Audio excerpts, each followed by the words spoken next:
Vihmane ohtu kattis metsaniiske udulorika, kui väike pois, punainen jope seljas, eksisteelt. Tanuttis vaikselt, kuni kuulis ootamatult laulu häälт, mis kostis läpi tihniku.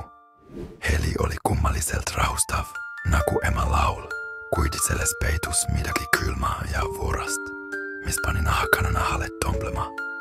Pois astus samsammult lähemmälle, unustades hirmu ja kodu. Tommates endaka kaasa, vaik se loutuse. Hääle allikas oli tohutupuu, mille koornais pulseerivat lauluka yhdessä rytmis, just kui hingates. Pois ulatas käe, puudutades tyve, mis tundus elavat ja ohtelikult soe.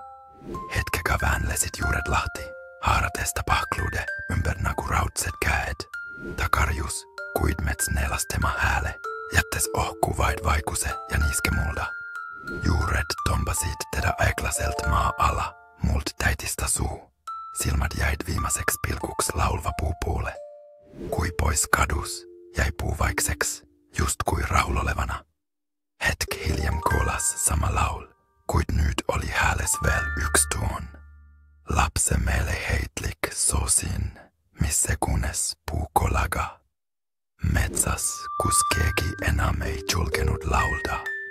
Kolas seipuu laul ikävesti, ikä kord, kui keegi eksles liiga lähedalle.